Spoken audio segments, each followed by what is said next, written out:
नमस्कार श्रोता बंधु सृजन सुरभि को आपण मानक स्वागत करुछि।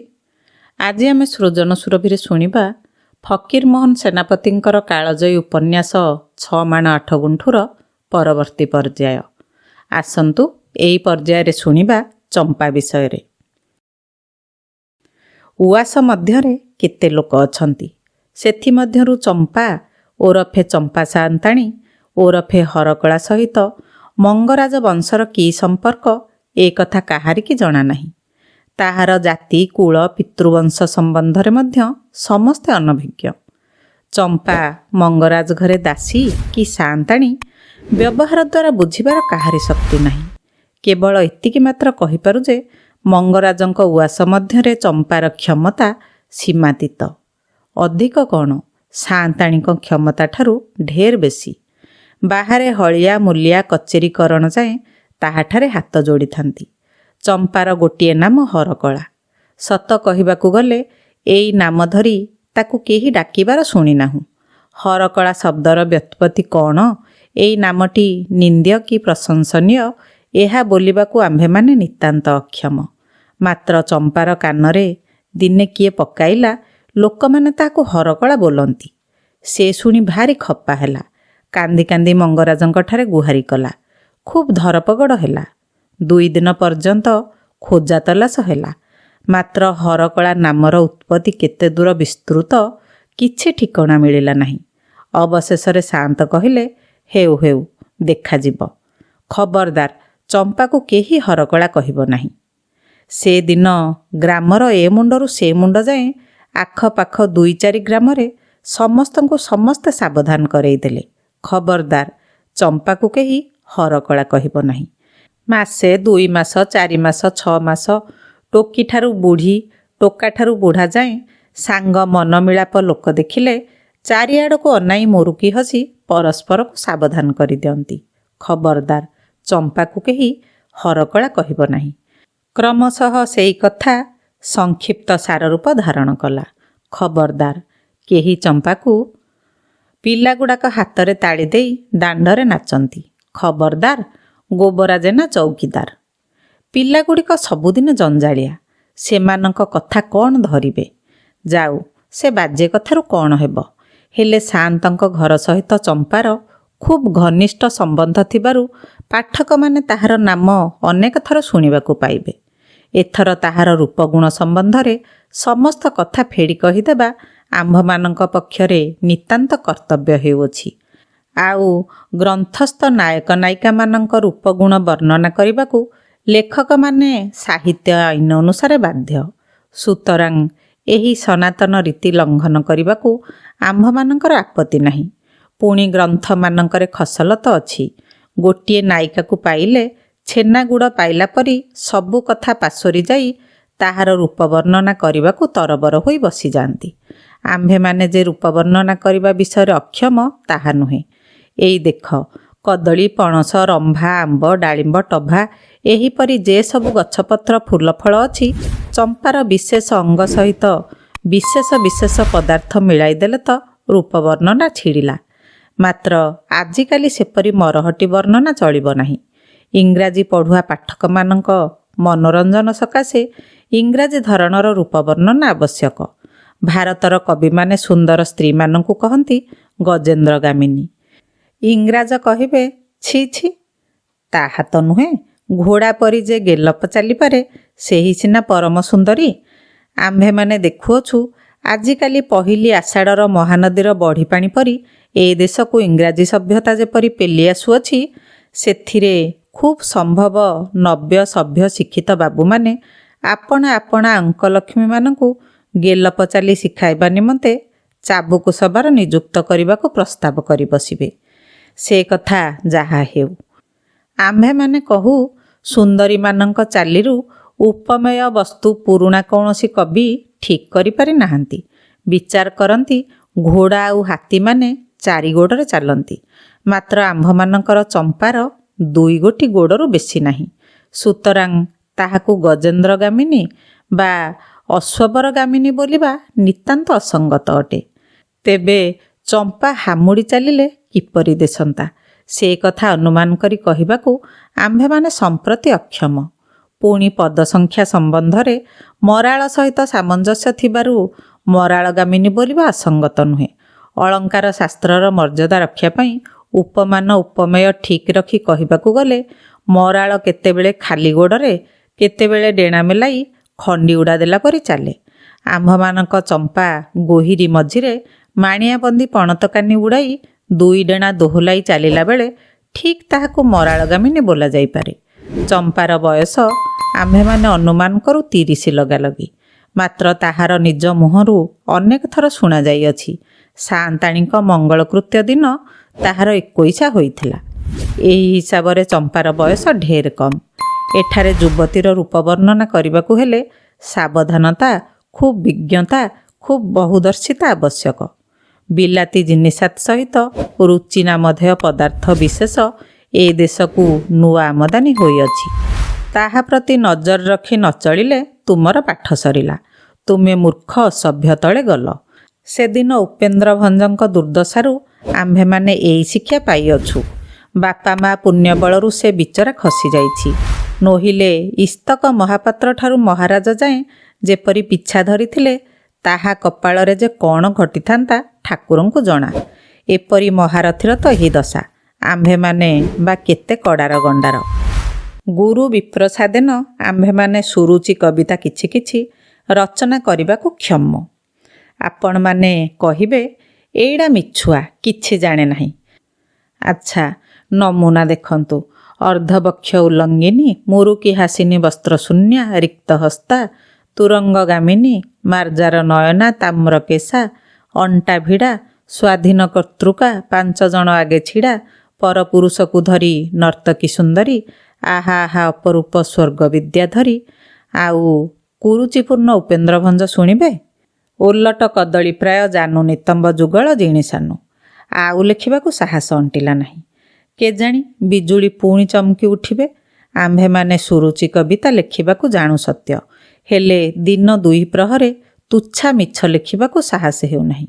ଇସ୍ତକ ବାଲିପାଟଣା ବାଳିକା ବିଦ୍ୟାଳୟର 5ମ ଶ୍ରେଣୀର ଛାତ୍ରୀ ଶ୍ରୀମତୀ ଚେମି ବେହେରା ଠାରୁ ବେଥୁନ ସ୍କୁଲର ଉଚ୍ଚତମ ଶ୍ରେଣୀର ଛାତ୍ରୀ ମିସ୍ SM ରେ ଓରଫେ କୁମାରୀ ଶଶୀମୁଖୀ ରାୟ ପର୍ଯ୍ୟନ୍ତ ଦେଖିଲୁ। କେହି ସୁରୁଚି ସମ୍ପନ୍ନ ସୌନ୍ଦର୍ଯ୍ୟ ବଢ଼ାଇ ବିରାଡ଼ି ଆଖି ପରି କରିପାରି ନାହାନ୍ତି। ଏଣେ ସତ ଲେଖିଲେ ଅସଭ୍ୟ ତଳେ ଯିବୁ। ମିଛ କଥା ତ କଲମରୁ ବାହାରିବ ନାହିଁ। ଉପାୟ କ'ଣ? କାଳିଦାସେ ରଘୁବଂଶ ଲେଖିଲା ବେଳେ କଲମ ଅଚଳ ହେବାରୁ କହି ବସିଲେ, ଅଥବା କୃତବାଗ୍ଦ୍ୱାରେ ବଂଶେସ୍ମିନ୍ ପୂର୍ବସୂରିଭିଃ ମଣୁ ବଜ୍ର ସମୁତ୍କୀର୍ଣ୍ଣେ ସୂତ୍ରସ୍ୟ ବସ୍ତିମେ ଗତିଃ। ଏବେ ତ ବାଟ ଦିଶିଗଲା। ନିଜେ କାଳିଦାସ ଚମ୍ପାରୂପ ବର୍ଣ୍ଣନାର ନମୁନା ରଖିଯାଇଛନ୍ତି। ଦାସେ ବୋଇଲେ ତନ୍ୱୀ ଶ୍ୟାମା ଶିଖରୀ ଦଶନା ପକ୍ୱ ବିମ୍ବାଧ୍ୟ ରୁଷ୍ଟି। ଅସ୍ୟାତଃ ତନୁ ବୋଲାନ୍ତେ ଶରୀର। ଚମ୍ପାର ତନୁ ଥିବାରୁ ସେ ତନ୍ୱୀ। ଶ୍ୟାମ ବୋଲନ୍ତେ କାଳିଆ ନୁହେଁ, ଗୋରା ନୁହେଁ, ଶ୍ୟାମଳ ବର୍ଣ୍ଣ। ଚମ୍ପା ଶ୍ୟାମଳ ବର୍ଣ୍ଣ। ଶିଖରୀ ଦଶନା, ଶିଖରୀ ବୋଲନ୍ତେ ପାହାଡ଼। ଦର୍ଶନ ବୋଲନ୍ତେ ଦାନ୍ତ। ଚମ୍ପାର ଛାମୁ ଦାନ୍ତ 2 ଗୋଟି ବାହାଡ଼ା ହୋଇ ଗୋଟିକ ଉପରେ ଗୋଟିଏ ଚଢ଼ିଯାଇ ପର୍ବତ ଶୃଙ୍ଗ ପରି ଟେକି ରହୁଥିବାରୁ ସେ ଶିଖରୀ ଦଶନା। ଆଉ ପକ୍ୱ ବିମ୍ବାଧରୋଷ୍ଠୀ। ପକ୍ୱ ବୋଲନ୍ତି ପାଚିଲା, ବିମ୍ବ ବୋଲନ୍ତେ କୁଆମଇତା, ଅଧର ଓଷ୍ଠ ବୋଲନ୍ତେ ତଳ ଉପର ଓଠ, ଅର୍ଥାତ୍ ପାନବୋଳାରେ ଚମ୍ପାର 2 ଓଠ ଲାଲ ହୋଇଯିବାରୁ ସେ ପକ୍ୱ ବିମ୍ବାଧରୋଷ୍ଠୀ ଇତ୍ୟାଦି। ପୁଣି ଦାସେ ଢେର କଥା କହିଅଛନ୍ତି। ମାତ୍ର ଚମ୍ପାର ଯେ ସବୁ ଅଙ୍ଗ ବସ୍ତ୍ରାବୃତ, ଅର୍ଥାତ୍ ଆମ୍ଭେମାନେ ଯେ ସବୁ ଅଙ୍ଗ ଦେଖିନାହୁଁ, ସେ ସମସ୍ତ ଅଙ୍ଗ ବର୍ଣ୍ଣନା କରିବାକୁ ନିତାନ୍ତ ନାରାଜ। ଦାସେ ତ ଦାସେ, ଯାହା ନ ଦେଖିଛୁ 2 ନୟନେ, ତାହା ନ ଲେଖିବୁ ଗୁରୁବଚନେ। ତେବେ ଦେଖା ସ୍ଥାନଗୁଡ଼ିକୁ ବର୍ଣ୍ଣନା କରିବାକୁ ଛାଡ଼ିବା ପାତ୍ର ଆମ୍ଭେମାନେ ନୋହୁଁ।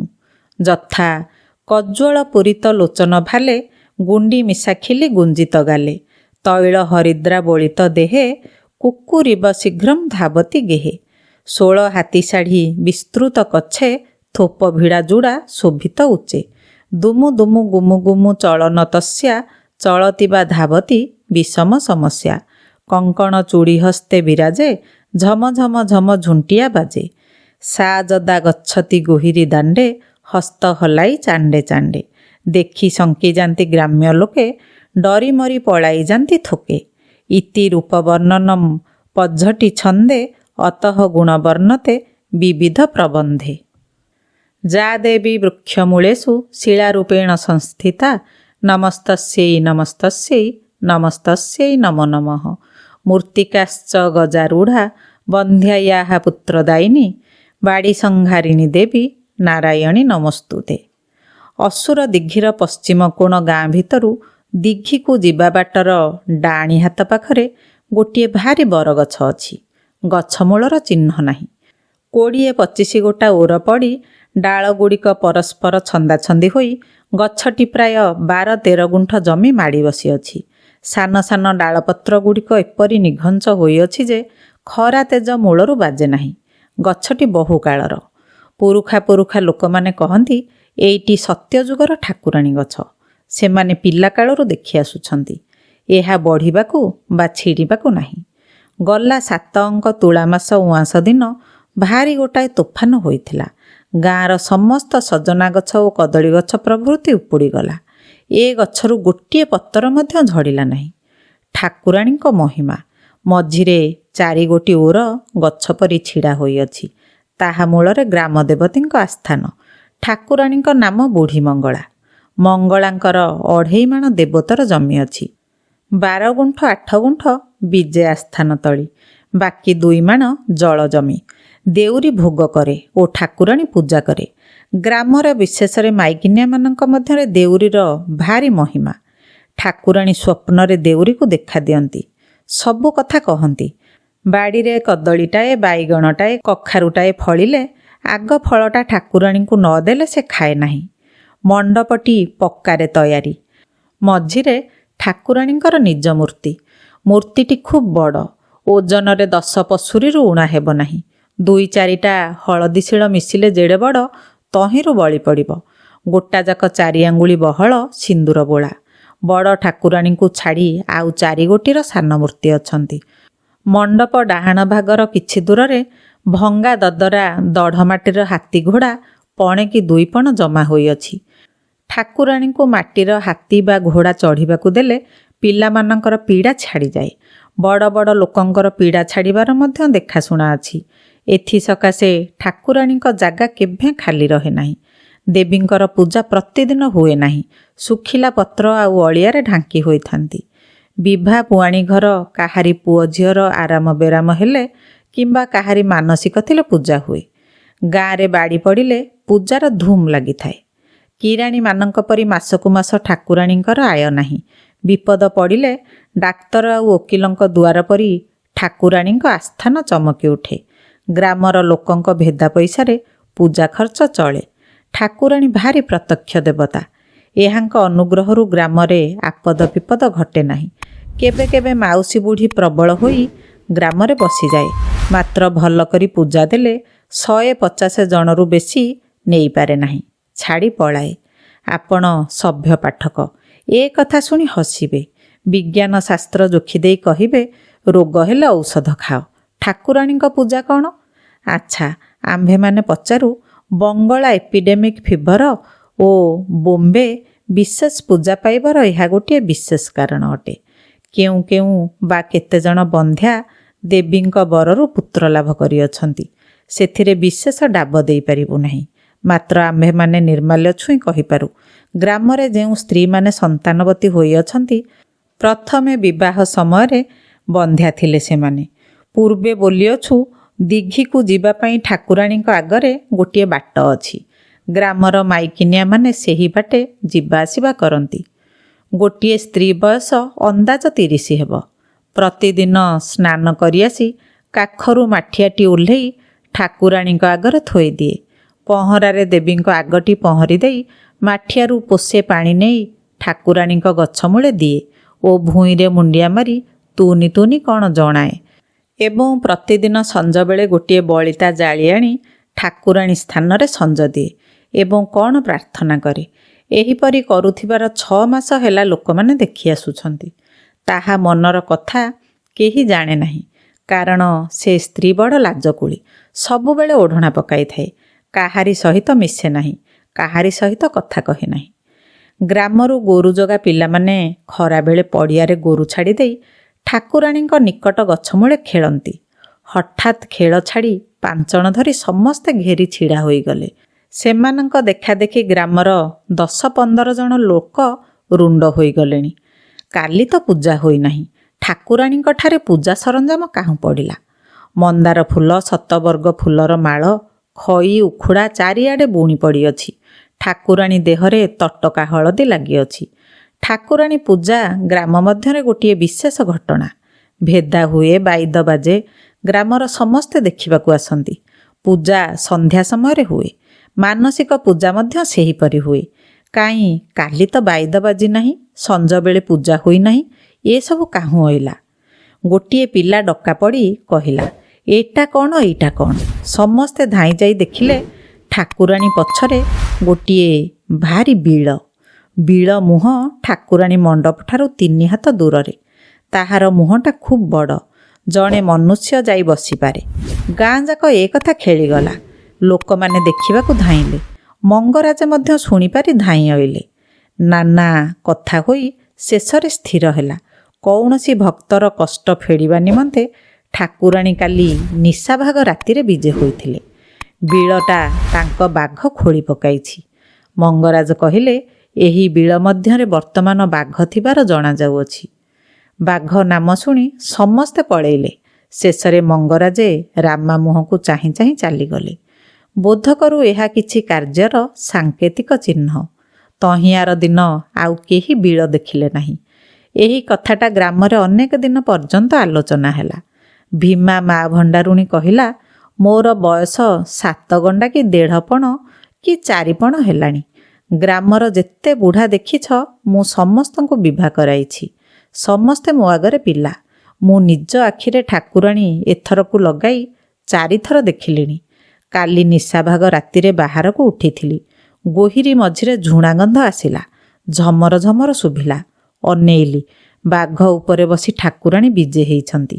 ବାପରେ, ସେ ବାଘଟା କେଡ଼େ ବଡ଼! ମୁଁ କେତେ ବାଘ ଦେଖିଛି, ଏଡ଼େ ବଡ଼ ବାଘ କାହିଁ ଦେଖିବାର ନାହିଁ। ତାର ଲମ୍ବଟା 7 କି 8 ହାତ ହେବ। ମୁଣ୍ଡଟା ବଡ଼ ପଣ୍ଡା ମୁଣ୍ଡ ପରି ତ୍ରିପଣ୍ଡ କଳା। ବାଘଟି ମୋ ଆଡ଼କୁ ତରାଟି ଚାହିଁଲା। ମୁଁ ତ ଡରରେ ତାଟି କିଳି ପକେଇଲି। ଅଧରାତିରେ ଦାଣ୍ଡରେ ବାଘ ଚାଲିବା ଶବ୍ଦ ଶୁଣିବାର ଆହୁରି ମଧ୍ୟ 4-5 ବୁଢ଼ା ମନୁଷ୍ୟ ସାକ୍ଷ୍ୟ ଦେଲେ। ସକାଳେ ବାଘ ଖୋଜ ରାମାତନ୍ତୀ ଦେଖିଥିବାର ଦୃଢ଼ ରୂପେ କହିଲା। ଠାକୁରାଣୀ ଆସିଥିବାର ନିଃସନ୍ଦେହରେ ସ୍ଥିର ହେଲା। ଶ୍ରୋତାବନ୍ଧୁ, ଆଜି ପାଇଁ ଏତିକି। ଆଗାମୀ ଅଧ୍ୟାୟରେ ଶୁଣିବା ଜମିଦାର ଶେଖ ଦିଲବାର ମିଆଁ ବିଷୟରେ। ଏହି ଅଧ୍ୟାୟଟି ଆପଣମାନଙ୍କୁ କେମିତି ଲାଗିଲା, ଆପଣମାନେ ଆପଣମାନଙ୍କର ମୂଲ୍ୟବାନ ମତାମତ ଦିଅନ୍ତୁ ଏବଂ ସୃଜନ ସୁରଭିକୁ ସବସ୍କ୍ରାଇବ୍ କରନ୍ତୁ। ରହୁଛି, ନମସ୍କାର।